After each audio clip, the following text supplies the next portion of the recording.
Jewish people respond to death with three words of blessing. In English, the words mean, "Praised is the judge of truth." We begin our service with the wisdom of our tradition. Please repeat the words after me. Baruch Dayan Ha'emet. Baruch Dayan Ha'emet. Praised is the judge of truth. Adonai Natan v'Adonai Lakach. Yehi Shem Adonai Mivarach. Adonai has given, Adonai has taken. Praise be the name of Adonai.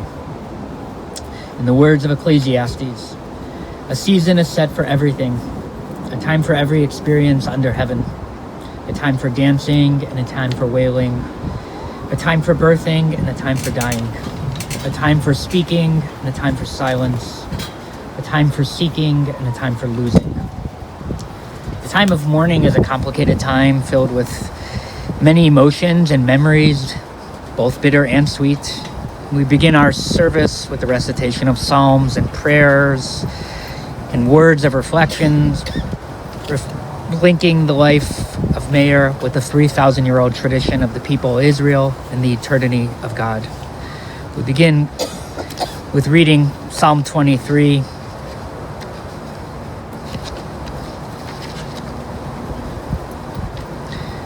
The Lord is my shepherd, I shall not want. He maketh me to lie down in green pastures. He leadeth me, it's in the inside, beside the still waters. He restoreth my soul. He leadeth me to the path of righteousness for his name's sake. Yea, though I walk through the valley of the shadow of death, I will fear no evil. Thou art with me. Thy rod and thy staff, they comfort me. Thou preparest a table before me in the presence of mine enemies. Thou anointest my head with oil, my cup runneth over. Surely goodness and mercy shall follow me all the days of my life, and I will dwell in the house of the Lord forever. I'll turn to Joanna. Are you going to read something? A little bit later. Okay. Yeah, she'll read this as part of the family. Yeah. We each have sentences. Okay. Not every single person here, but four of us. Who's going to So go? are we ready? Yeah, we're Go ready. first. Okay, sorry. Yes. Rona.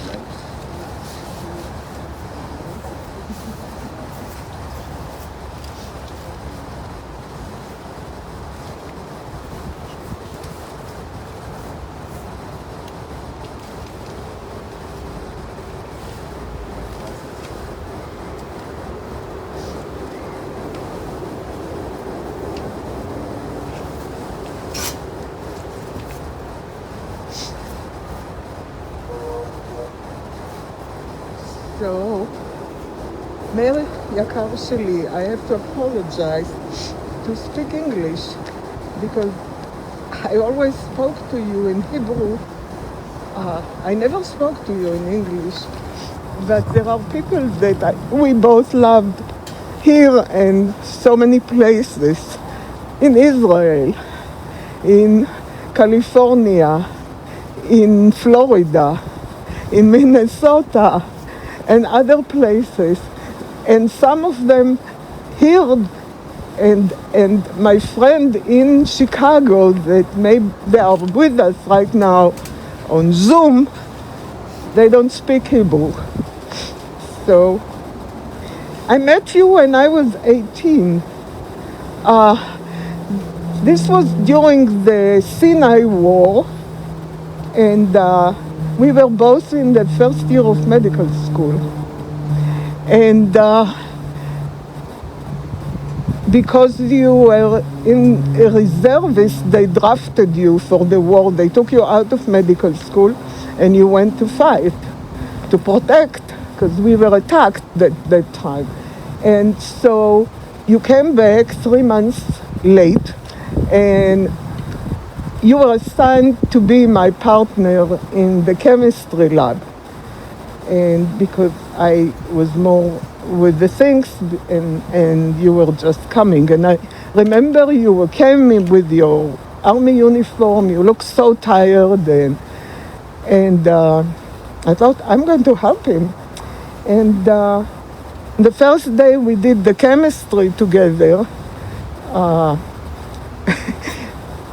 Meir accidentally poured some acid on my dress. And you were so upset about it, and you didn't know what to do. And you would you would just so guilty about it, and it was an accident. But I thought, well, it was a significant moment. So during that year, we were just good friends. We were in the lab, and at the beginning, I helped you, but later you realized you were so much smarter than me, and you caught up, and then you helped me. And that was there for a couple months until the end of the year. We just were friends and say hello. And then in the summer, because we both needed to support ourselves financially to go on with medical school, you went to work in construction in Jerusalem, and I went to Givat Brenner, the kibbutz, to work outside in agriculture. And 2 days after I was working in the garden, suddenly Meir came. And I can see you like it was yesterday. You came wearing a turquoise shirt, made your eyes even bluer, blue eyes, and a big sombrero hat. And I thought you were so handsome. And people talk about life on first sight. I had love on second sight in the kibbutz. Lior will tell you a little bit about Meir's life before I met him. But as we became friends, and Givat Brenner was an ideal place for a young couple that get to know each other, because it's a kibbutz and people got together and there was singing by the fire, and Friday night there were dancing, and it was such a wonderful.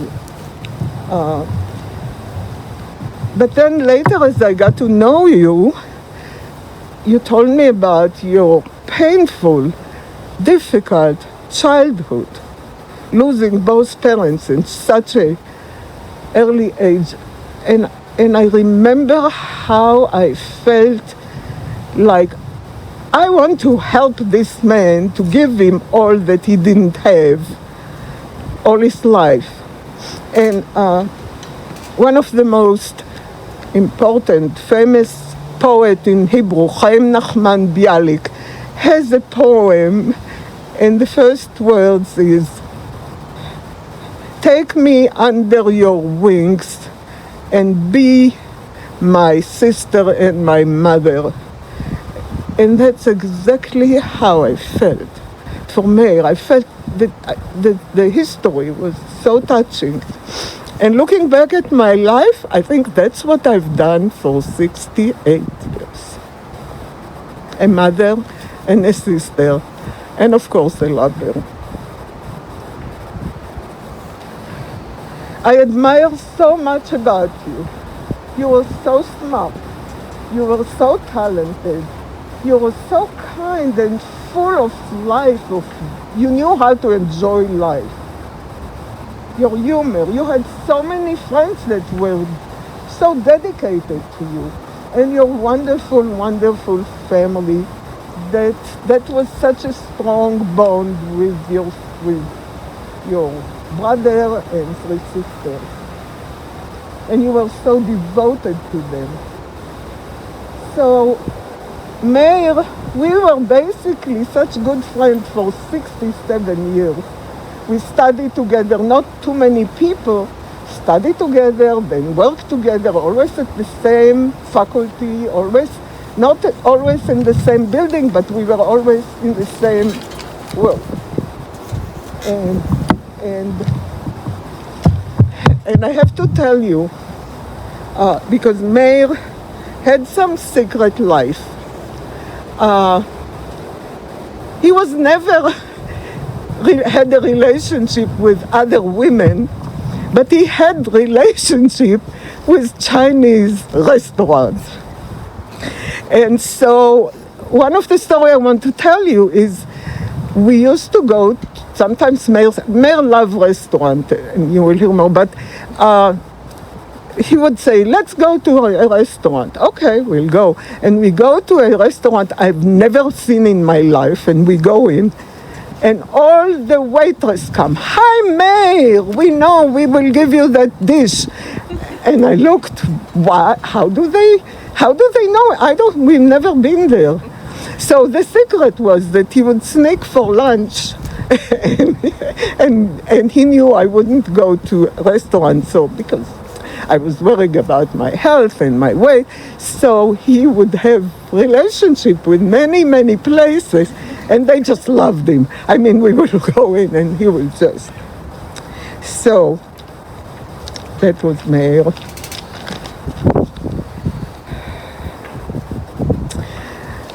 Because we had such interesting 67 years together.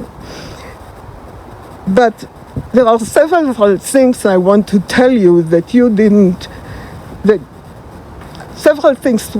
The sad thing, the bad news, I didn't tell you because I wanted to protect you, is that first day we met, there was a war.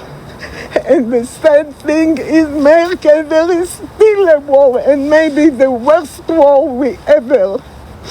And I know I didn't tell you because I knew that you will be upset. But maybe if there is something in the belief of heaven, and you go, please tell them there to stop the war and bring all the hostage home and have a just peace. I want to tell you the good news. We have wonderful 2 children, and I don't want you to worry because they're by my side, and they have taken care of me throughout this difficult time. Both of them are teachers. They are bright, they devoted to me, they love me, and they are by my side. Lior and Joanna, who is also a teacher in her way and has been so helpful for me throughout this process, especially the last 2 years. And I want to tell you about our wonderful grandchildren. Both of them study, and Eli, on the last day of you were with us, called and talked to you, and he told you about his memory, and then he said, Saba, grandfather, I'm studying science because I want to be a doctor just like you. And Iris is still in high school, but she's such, both of them are kind, but you know what she did? She came to Montgomery as a volunteer to help old people with their internet. And she hasn't been there for a while, and they still ask, when is Iris coming back? And one more thing. So when I asked Iris what she's doing in this weekend, she said, well, I'm in a debate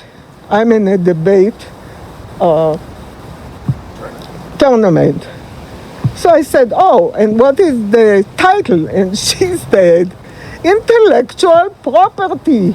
And I just freaked out because the last 20, 30 years, that's all you were dealing with, your intellectual property.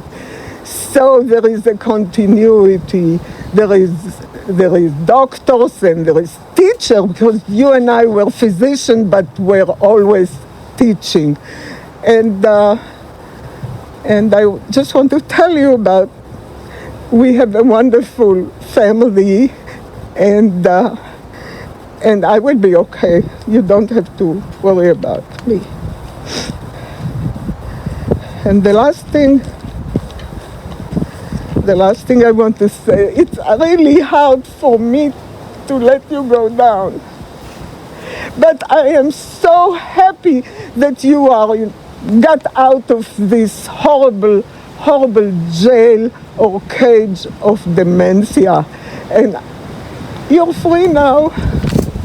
and you're at peace. I love you. You will always be deep in my heart.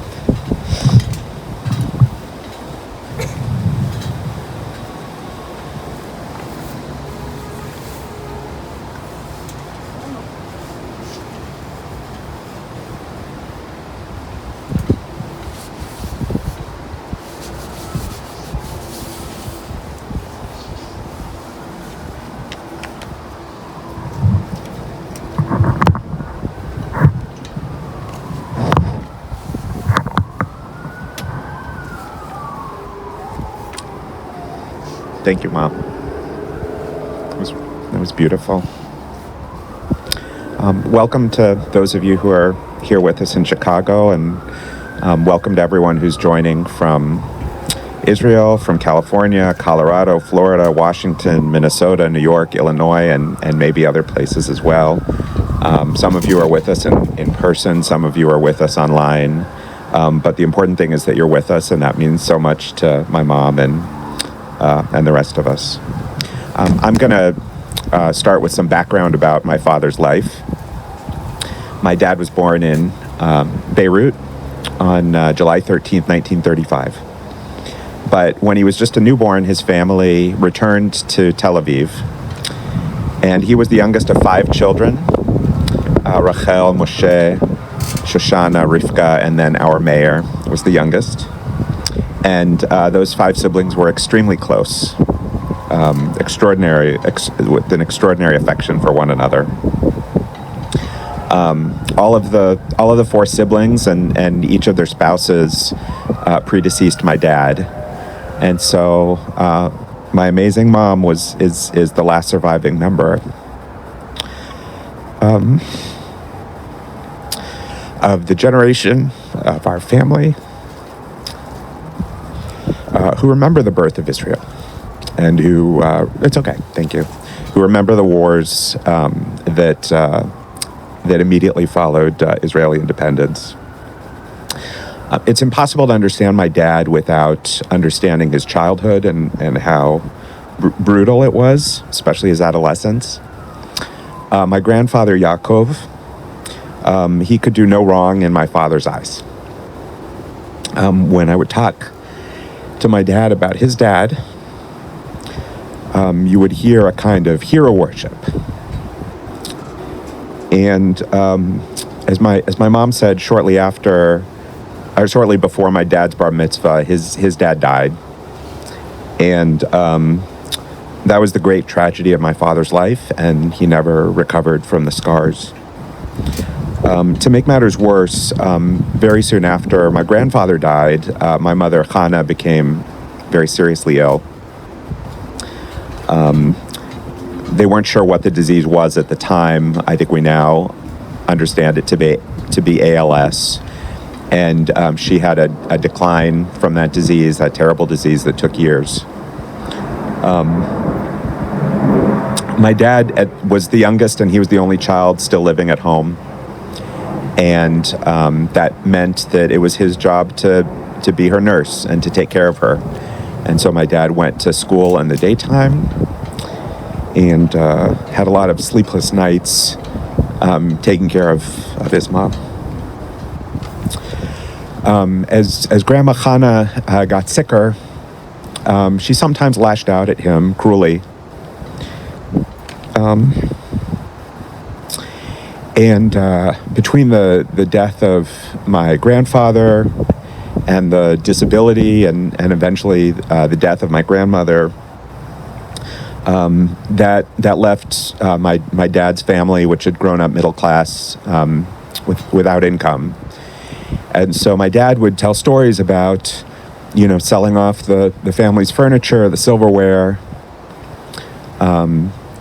his mom's jewelry, eventually his stamp collection, because he needed to do that to pay for medicine and for food, groceries.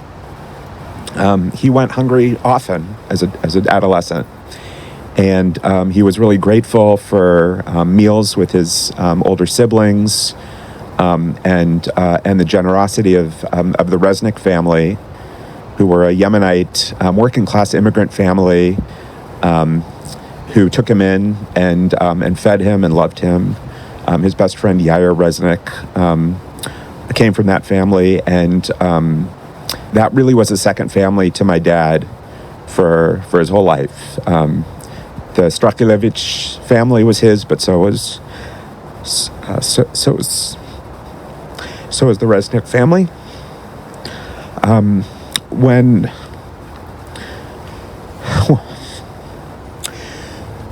my dad was 17, his mom died, and he enrolled in the Israeli military, as everybody else did at that age. Served in the military for 3 years, and he completed his service in 1955. And he began medical school in Jerusalem. Luckily for my dad, Israel went to war in 1956 in the Suez. And it was lucky because my dad was mobilized to serve another 3 months in the Israeli army. And when he returned from his military service to medical school, he got paired with a beautiful woman who was his lab partner, who was responsible for getting him back up to speed on what he missed. And you just heard from that beautiful woman months ago, who was with him for the next 68 years. As my mom and dad finished medical school, they got married, and then my sister Michal was born, and then my parents moved to the United States to do their residency in psychiatry. They moved around the United States and Canada for several decades, bouncing from one job to another in academic medicine. All along, the goal was to return to Israel. And so in 1987, we did move back to Israel with every intention of staying. My sister was already there getting an MBA at Tel Aviv University. My dad sort of got his dream job as chairman of psychiatry at the main hospital in Rehovot, Israel. But unfortunately, the job was not as good as advertised, and my parents made the difficult decision to leave an Israel that no longer, to them, resembled the Israel that they grew up in. And so my dad finished his career in Houston, where he had a full professor appointment at the University of Texas Medical Center, which was something that he had coveted for a long time. My dad retired very early in 1993 when he was just 58. And my parents moved to the Olympic Peninsula in Washington State. And my dad began a second job, sort of an unorthodox second job, as an inventor. He would want all of you to know that he was a very successful inventor. He had 13 patents, including patents on immunological methods for targeting substances in the blood circulatory system, treatment methods for psychoactive drug dependence, immunological methods for treating schizophrenia. He spent most of his life trying to cure schizophrenia, and methods for improving treatment and diagnostic visualization for cancer. My dad licensed several of these inventions to large medical device companies like Medtronic and Fresenius, and he worked closely with his lawyers to enforce his intellectual property rights, which Iris is learning about this year. He won an important victory in the United States Court of Customs and Patent Appeals in 1982, with a federal appellate court upholding the validity of what was called a prophetic patent. A prophetic patent is a patent for which the inventor has not built a working model, nor generated actual experimental results that show how the invention works. What a prophetic patent does is it shows, in theory, that an invention can work. And the federal appellate court found in my dad's case that was adequate to satisfy patent law's enablement requirement. In this case, Meir Strahilevitz is very much a staple of legal education today. So it's in a lot of the textbooks that new law students use when they're introduced to patent law. And I think generations of law students have now read the case, argued about it, and I've taught it to my own students at the University of Chicago several times as well. According to a recent estimate, in the scholarship, 17% of all patents granted in the United States were prophetic patents. And so there's thousands of inventors out there who owe my dad a debt of gratitude for being the landmark leader in this area, even though I'm sure they never know his name.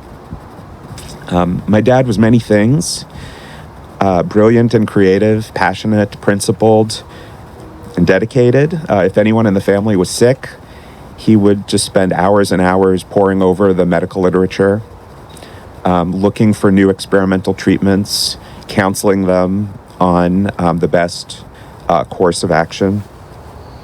On the other hand, my dad was also temperamental, stubborn, prickly, and at times distant. He loved Beethoven and Leonard Cohen, Monty Python's Flying Circus, and the Peter Sellers Pink Panther movies. We watched those together. And he adored Wall Street Week with Louis Brookhiser on PBS. He was obsessed with documentaries.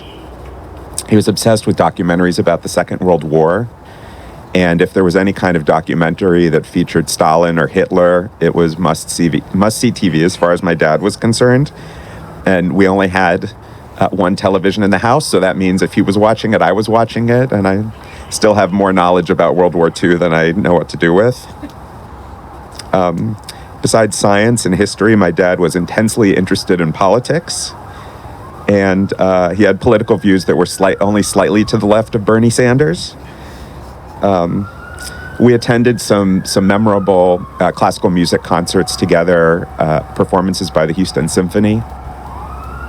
And I remember how excited he was that he and I actually shared an interest in classical music. For the most part, he was mystified by the things I was interested in. Other than classical music, he had no interest whatsoever in professional sports, didn't want to listen to any popular music, that was made after the 1960s. No interest in television dramas, but classical music was something that we shared. He was deeply proud of his grandkids, Eli and Iris, even though he didn't really understand their interests very well either. But I'm sure he would have loved to have talked to both of them about what they're learning in their science courses in high school for Iris and college for Eli. And it's unfortunate that by the time they started taking those subjects and really digging deep into the science, dementia had already stolen his incredible gift for scientific thought. More than anything else, though, I want you to understand that Meir Strahilevitz was a stranger in a strange land. He spent just about 60 years living in the United States, and he was born in Lebanon, but Israel was always his home. When I was growing up in the United States watching him, I interact with English speakers. I always thought he was a little bit awkward, didn't know what to say to fit in. Once his mom once my mom and him went on a cruise in Alaska to see the glaciers, and at a cruise you're seated with sort of random other passengers. So he was seated with a Christian evangelical couple, and he was really trying to win them over and establish a connection. And so he said to them, archaeologists in Israel are finding new evidence. It indicates Jesus Christ, he was actually a real person, and he might have lived. And needless to say, they did not fully appreciate this theocratic and archaeological update. But my dad was trying really hard and knew just what not to say. As a kid, it really bugged me when my dad's thick Israeli accent caused employees in banks or hardware stores to treat him like he was stupid. That happened a lot. And my dad was really sensitive to slights, but he always let that one pass. Because he didn't want to punch down at someone making minimum wage. And so even though their attitudes may have reflected ignorance or disrespect. And then when I learned enough Hebrew to really watch my dad interact with people in Israel and Hebrew speakers, I witnessed a total transformation of his personality. I thought he was awkward and a little bit shy, and in Hebrew he was witty, and gregarious and confident and popular and funny. Switched to Hebrew, and suddenly my dad was a big man on campus. And I think his experience of feeling like an outsider in America helped solidify his empathy for other outsiders.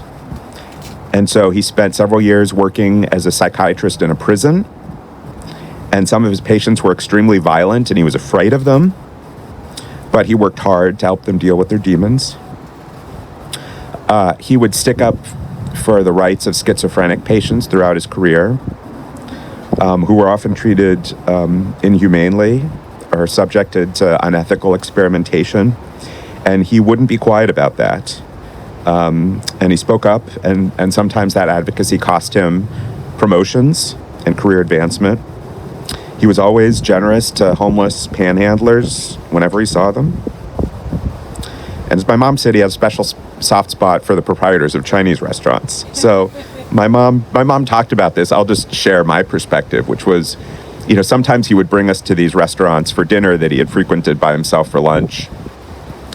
And we would walk into the restaurant and everyone would say, "Meir!" And then they would turn to us and say, "Is this your family?" And it was the only time in my life I've ever learned what it must be like to be treated like a celebrity. My dad was not their most lucrative customer, though he was probably up there. But he was surely their most enthusiastic. Our kids, Eli and Iris, loved to imitate the way that their Saba, their grandfather, would say "fantastic" whenever he would eat something that he really enjoyed, which was very often. And I think he just never forgot those experiences of being hungry as a boy. And he just was incapable of taking a good meal for granted. So as I was holding my dad's hand on Saturday, reminding him that we loved him, stroking his forehead, watching him die, I kept wondering about those two pivotal moments that shaped him. The tragic death of his father when he was 12, and getting assigned to be my mom's chemistry lab partner in medical school. And I wonder what his life would have been like had he not been so unfortunate as a child. And I wonder what his life would have been like had he not been so fortunate as a young adult. I'm going to spend the rest of my life pondering those questions. But I want to leave you with the thought that my dad was a man who affected the lives of thousands of strangers with his scientific brilliance. And he never got the credit that he deserved, never got the credit that he craved for his contributions to medicine, though they were important, in many ways extraordinary. And he overcame a really horrific set of setbacks early in life to build a legacy that's worth celebrating. Thank you.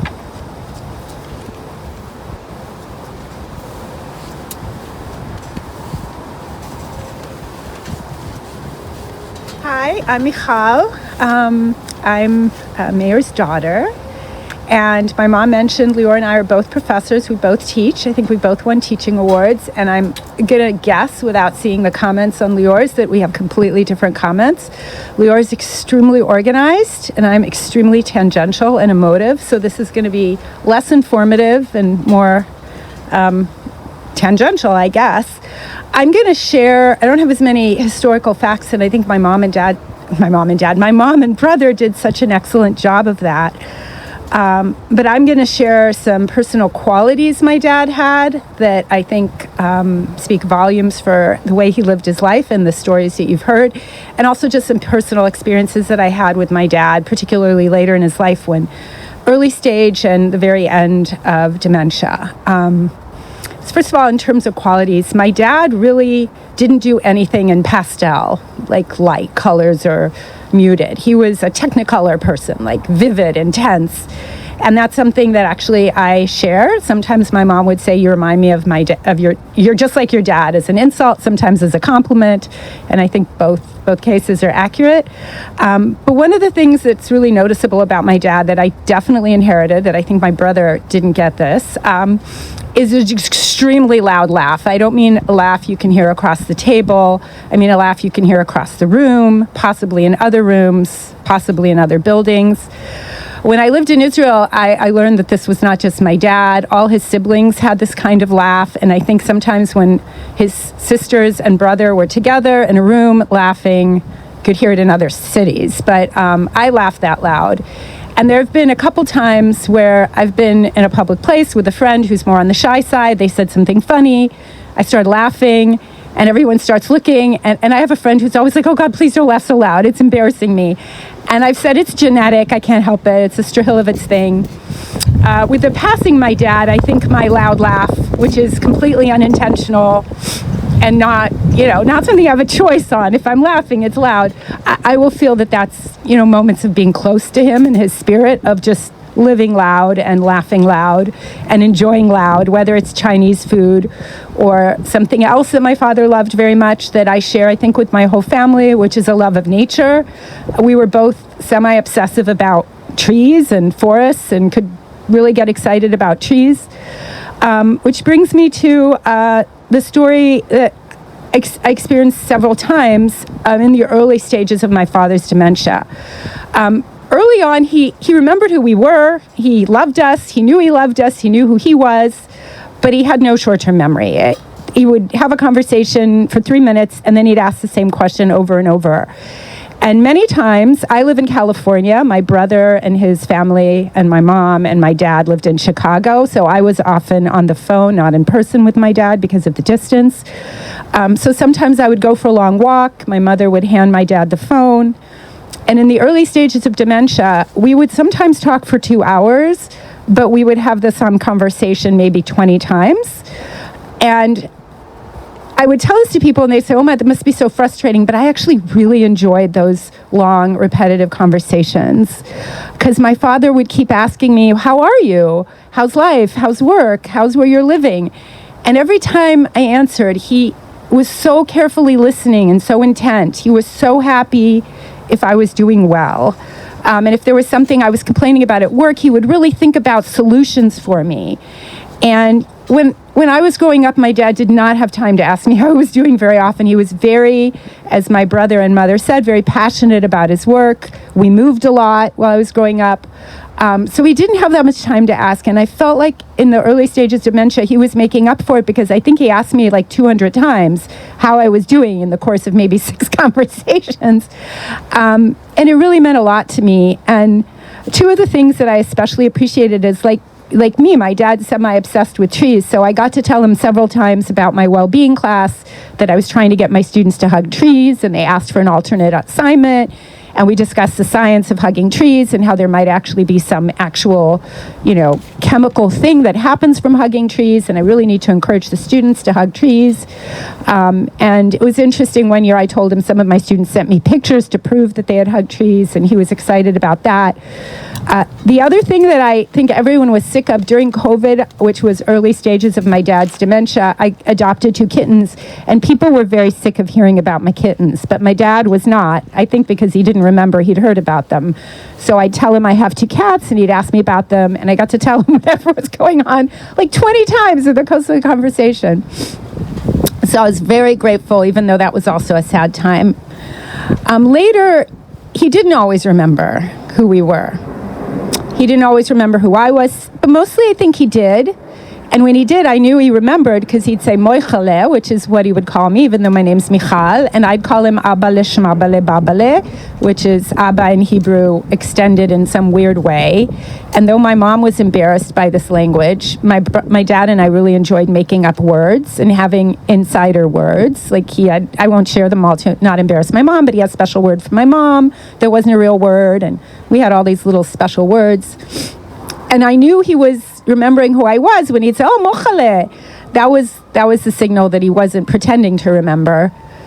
And the last conversation I had with him, I remember because I was at home I was in California. My mother had handed him the phone. This was a later stage of dementia, where sometimes he knew who I was, and he'd say, "Oh, mochale," and he'd be happy, and sometimes it wasn't clear if he knew.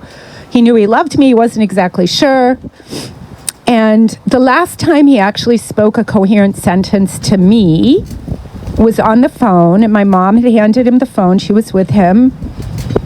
And he was struggling at this point to form sentences. He could not. It was hard for him. And this is very sad, especially for my dad, because I think my brother and my mom mentioned he was such a smart man.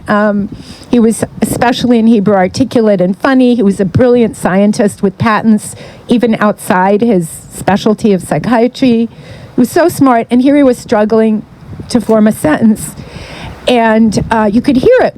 And what he said to me was, in Hebrew, "אני רק רוצה שיהיה בינינו הרגשות טובות," which in English is basically, and I'm paraphrasing, I just want there to be between us good feelings of love, only good feelings. Because there had been times where my dad and I were not as close because we moved so much, and I hated moving as a child almost every year of my life, different states, different schools. Sometimes in the middle of the year, I carried some anger about it. So sometimes we would be broges, which is Hebrew for not in good terms, and sometimes we were close. But I'm so grateful. The last thing he said to me, that he just wanted there to be good feelings, and I was able to say in Hebrew, "Oh, Daddy, there's nothing but good feelings. I love you so much. Amon, amon, amon, amon, amon, ava," which is a lot of love. And that I meant it. And that I knew he knew I meant it, because my mom was in the room and she said, "Oh, he looks so happy. He hasn't looked this happy for so long." And I knew that he knew how much I loved him. And I knew that he knew that I knew how much he loved me. And I think that in the end is like the best gift I got. It was such a good ending. It wasn't a happy ending because it was an ending, and I knew that possibly the next time I talked to him, he would not really have much to say, which is true. My mom would often call me when she was with him, sometimes, 5 days a week, and some of those days we weren't sure if he knew what I was talking about or who I was, and some days we would, but that day was truly, truly a gift that I will cherish forever. So, Daddy, nothing but good feelings, nothing but love. I love you. I will think about you when I hug trees. I will think about you when I play with my cats. I will think about you when I laugh loudly. And if anybody tells me that they're embarrassed that I'm laughing loudly, I'll tell them, too bad. I got it from my dad. I got it from his siblings. I love the Strahilevitz family. I am proudly laughing loudly. I think it's cool. Deal with it. Daddy, I love you. Bye.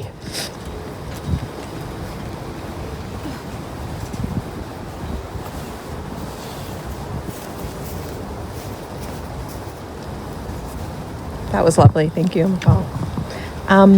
So I'm going to read some words from Yael, who is a niece in Israel that we all know quite well. And these are words that she wanted to be shared. Dear Rona, Michal, Lior, the passing away of my beloved Uncle Meir is such a great loss. Meir was my father's only brother.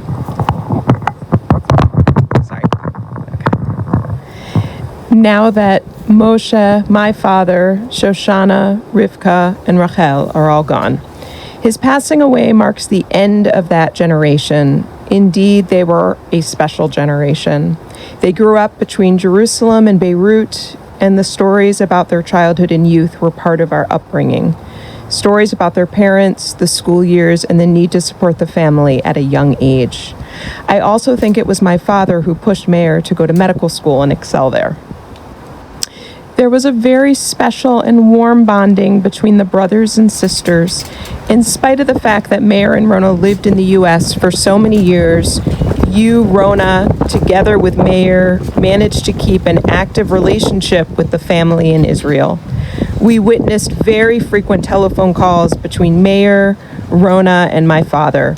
I could appreciate the intimate involvement in happiness and sorrow, in good and not so good health, in the whereabouts of the children and Israeli politics.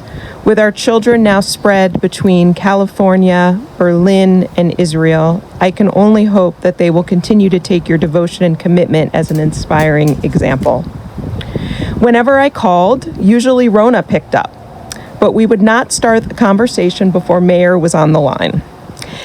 And then the conversations were always long and detailed. You always wanted to know everything about me, about Colin, truly caring about my life and happiness, as well as curious to know exactly what was going on with everyone in the family. Hannah, Ruti, Kobe, our children and grandchildren. Your wonderful warmth and love and genuine interest in us has been a privilege that confirmed a strong feeling of belonging. We would also often talk about my mother, and I know how much you, Rona, and Meir loved her and missed her. When you visited us in Israel, Meir had a special presence, composed of a mixture of his incredible curiosity and his true excitement and happiness about simply being here with the family. Once both of you finished asking about the family, Meir dominated the conversation around the dinner table with his unique and broad areas of interest that had no boundaries. He was obviously extremely knowledgeable and sophisticated about science and medicine, where his creative thinking led him to develop several new inventions. Meir was also curious about philosophy, literature, and politics, ever so interesting and challenging to talk to. Meir had a great love to Israel. Clearly, this was not only his longing to Jerusalem, but primarily his love and longing to the family and friends who live here. Even during the last 2 years, in ill health, being unable to hold a full conversation, he continued to express his wish to visit Israel again, walk on the beach, and spend time with the family. There was one thing that Meir was especially fortunate about, and this is Rona. Dear, dear Rona, your special calm, patience, and wisdom allowed you to contain his emotional necessities and his special temper. You enveloped him with love and tenderness. Your warmth, caring, and dedication to Meir during his sickness are admirable and so much appreciated. I wish I could be there with you today, hug you during this great sadness and loss. The warm memories of Meir will always be with me. Yehiye Zichro Baruch.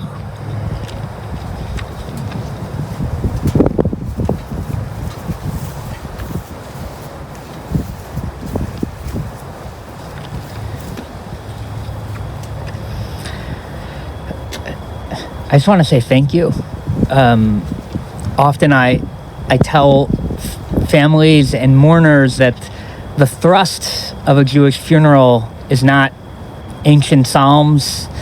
It's not putting dirt on the grave, which we'll do, which is the greatest mitzvah, the greatest act you can do on someone else's behalf. But it's the reflections. It's the memories that are shared. And I'm afraid that people don't always take to the microphone in the way that they ought to. Letting their heart pour out with memory. All of the rituals that surround mourning, and maybe just all of Judaism, but they're just our best guess at what works. And sharing these stories is what we ought to be doing. I just want to say a couple things from reflecting on my conversation with Rona and Lior, and as I'm processing your words also, Michal, and those wonderful words from Yael. Thank you, Joanna, for reading that. I was struck at thinking about a man who had to cross many bridges, to cross many borders, move from place to place, literally and figuratively. And I was thinking about someone who lived his life in translation and what that was like. And I thought about how just moments before Meir died, Jews around the world were reading the story of a different patriarch, Avraham Avinu, Abraham, our father. Abraham was a person who had a traumatic childhood, and it's not in the Torah because we don't know it, but we know it was tumultuous, and he left his beloved father because God told him to do so. And whether it was right or wrong to do so, he left his homeland and never returned. He went to the land of Canaan, but then he had to flee there, left. And we think of Abraham, all the big moments, the many triumphs and the many spectacular failures.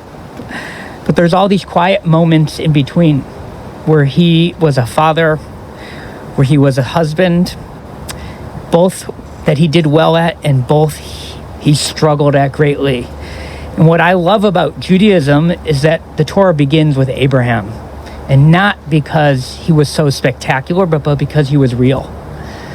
And those are the images that I was holding on to, that there's something about the humanity of this figure that we can look to in our lives as a model of how to hold conflicting feelings, to hold the complexity of life. And I think Abraham is in the Torah, not because he was so great, but because he was so real. And I thought about that as I was listening to you share, and I hope that that is an anchor to continue to hold you afloat. May his memory continue and always be for a blessing. I'm going to say the memorial prayer. If you're able to, you can stand, and then we'll lower the casket.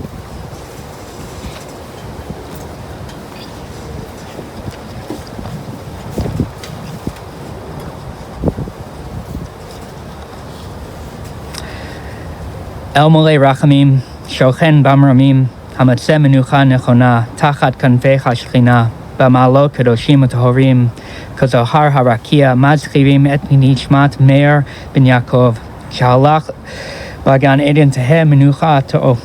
Ana Ba'al Harachamim, Hastiru Beseter Kenefecha Le'olamim, U'Tzror B'Tzror, Hachayim Et Nishmato, Anaihu Nachalto, B'Shalom, Al Mishkavo, Menomar, Amen. Exalted, compassionate God, grant infinite rest in your sheltering presence among the holy and the pure to the soul of Meir, who has gone to his eternal home. Merciful one, we ask that our loved one find perfect peace in your eternal embrace. May his soul be bound up in the bond of life. May he rest in peace, and let us say, Amen.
Now.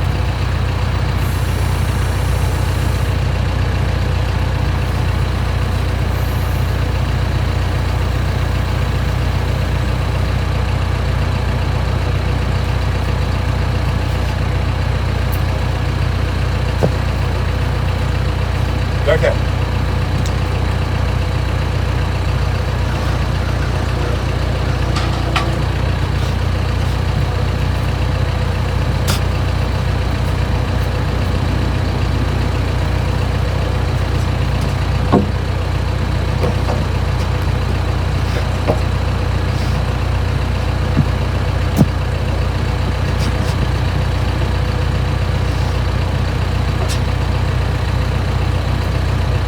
Just a tiny.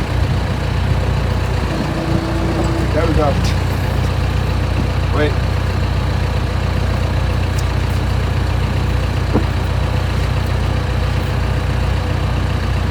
No more.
So now anybody who would like to shovel dirt can do so. As I said before, it's known in Hebrew as a chesed shel emet. It's an act of loving kindness that can never be repaid.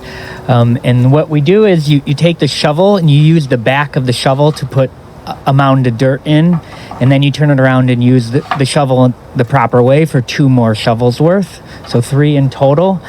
And if it's possible, you take the shovel and you put it back in the dirt instead of passing it from one person to the other. There are probably a dozen different reasons why we do this, but the reason that resonates with me is that each person does this, and it's a mitzvah that you do on your own and you don't share with someone else. But if it doesn't work, you can hand it to the next person. So, One at a time? no, you could.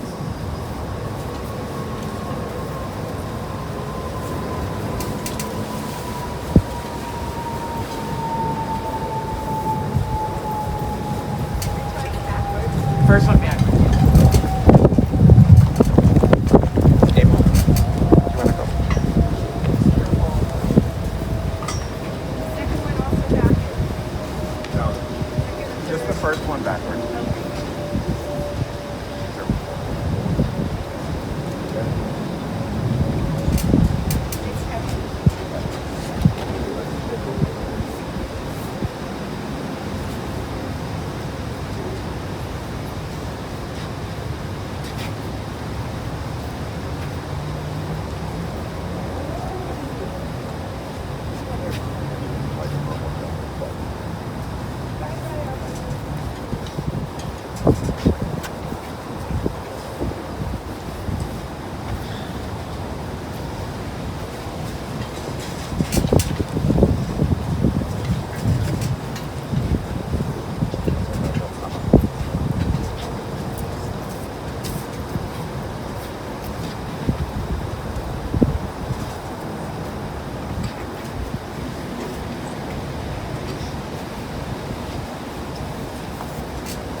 Should we throw the, Yeah, you sure can.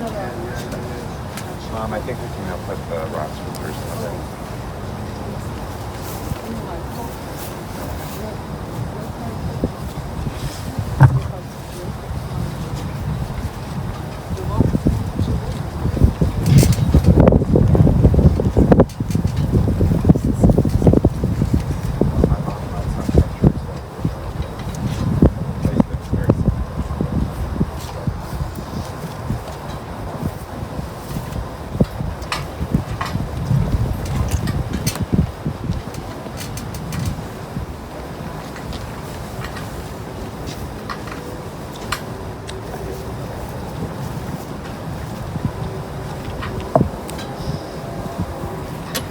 So we'll conclude with the mourner's cottage, which is on the back of your pamphlets.